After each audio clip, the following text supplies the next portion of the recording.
ஜெய் வராகி, ஜெய் ஜெய் வராகி. என் செல்ல குழந்தையே, கடினமான நேரத்தில் என்ன முடிவு எடுப்பது என தெரியாமல் அவசரப்பட்டு ஆபத்தான சமயங்களில் நீ மாட்டிக்கொண்டுள்ளதால் தான் இப்போது உன்னை காப்பாற்றி உன்னை வெற்றி பாதையில் அழைத்துச் செல்வதற்காக நானே உன்னை தேடி வந்தேன். நீ எடுக்கக்கூடிய முடிவு என்பது உனக்கும் உன்னை சுற்றி உள்ளவர்களுக்கும் நல்லதாகத்தானே அமைய வேண்டும். அதனால்தான் சிந்தித்து முடிவெடு என நான் பலமுறை உன்னை எச்சரிக்கை செய்தேன். நீ பேசினால் ஏற்படக்கூடிய விபரீதங்களை சொல்லி மௌனத்தோடு இரு.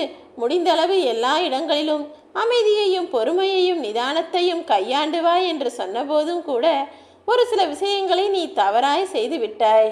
பொறுமையிழந்து பேசிவிட்டாய். பொறுமையிழந்து அவசரப்பட்ட சில காரியங்களை தவறாகவும் செய்து விட்டாய். அதெல்லாம் சேர்ந்துதானே இப்போது உனக்கே ஆபத்தாக வந்து பிரச்சனைகளை கொடுத்து கொண்டிருக்கிறது.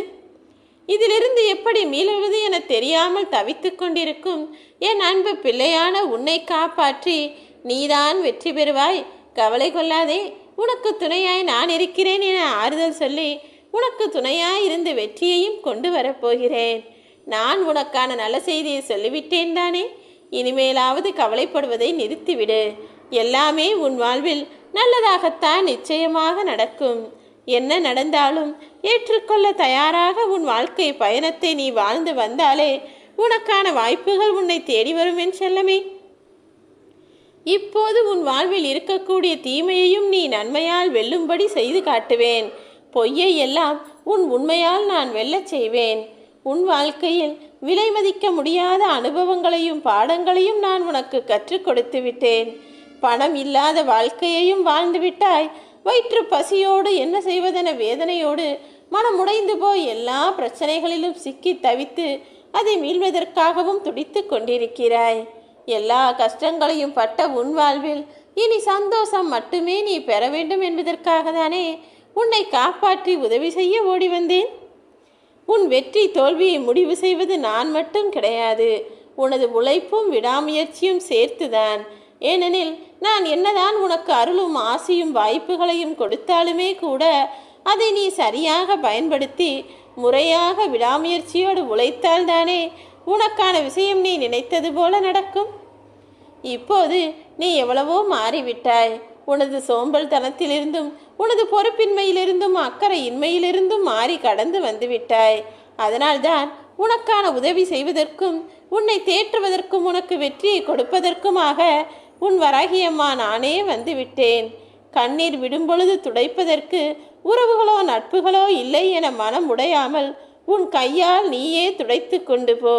அதுதான் தன்னம்பிக்கையின் துணிச்சல். அப்படிப்பட்ட தன்னம்பிக்கையும் துணிச்சலும் உனக்குள் இருக்கும் வரை யாராலும் உன்னை வீழ்த்தவோ தோற்கடிக்கவோ முடியாது என் செல்லமே. எவ்வளவுதான் கஷ்டப்பட்டாலும் என்னதான் நடந்தாலும் உனக்குள் நீ ஆறுதல் சொல்லிக்கொள்கிற அந்த மனதைரியம் இருக்கிறதல்லவா, அது ஒருபோதும் உன்னை தோற்க விடாது. அழகான நாட்கள் என்பது எப்போதுமே உன்னை தேடி தானாக வந்து கொண்டே இருக்காது. நீதானே அதனை நோக்கி நகர வேண்டும். இப்போது நீயும் அதை நோக்கி வந்து விட்டாய்.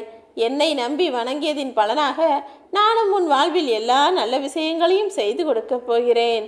உயர்ந்து நிற்கக்கூடிய மரம் கூட என்றோ ஒரு நாள் ஒரு சிறு விதையாக மண்ணில் உதிர்ந்தது தானே. அப்படி இருக்கும்போது என் அன்பு பிள்ளையான மனித பிறவியாக பிறந்த உன்னால் ஏன் சாதிக்க முடியாது?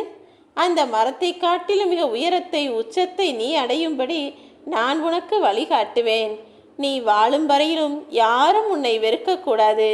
வாழ்ந்து முடிந்த பிறகும் கூட யாரும் உன்னை மறக்கக்கூடாது. அதுதானே வாழ்க்கையின் உண்மையான வெற்றி. அப்படிப்பட்ட வெற்றியை நீ பெறுவதற்கும் அப்படி யாராலும் மறக்க முடியாத சந்தோஷ வாழ்வை நிம்மதியாய் நீ வாழ்வதற்கும் உனக்கு துணையாய் வழிகாட்டலாய் நானே இருக்கப் போகிறேன். ஏழையிடம் ஒருபோதும் சாபம் வாங்கி விடாதே. நல்ல மனிதன் வயிறறிந்து சாபமிட்டால் அது அப்படியே பழித்துவிடும். அதனால்தான் யாருக்கும் எந்த ஏழை மனிதனுக்கும் துரோகத்தையோ ஏமாற்றத்தையோ கொடுத்து விடாதே என நான் சொல்கிறேன். நிச்சயமாக உன்னை எல்லா வகையிலும் காப்பாற்ற உன் அம்மா நான் இருக்கிறேன். அதே போல பணக்காரர்கள் யாரிடமாவது பாராட்டு வாங்கினால் நாம் பேரும் புகழும் பெற்று பெருமிதமாய் வாழலாம் என ஒருபோதும் நினைக்காதே.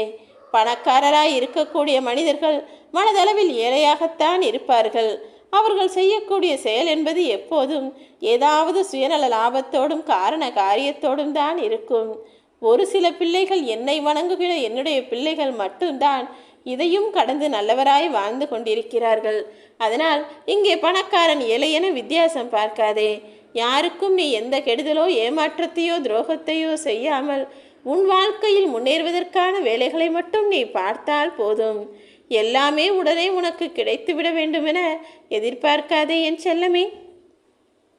ஒரு விதையை கூட இன்று போட்டால் சில நாட்களுக்கு பிறகுதானே அது முளைத்து மரமாக மாறுகிறது.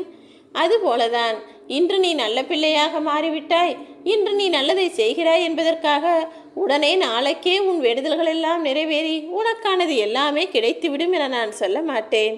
அந்த விதை எப்படி முளைத்து மரமாக மாறுகிறதோ அதே போல் நான் நித்தமும் உன்னை கண்காணிப்பேன்.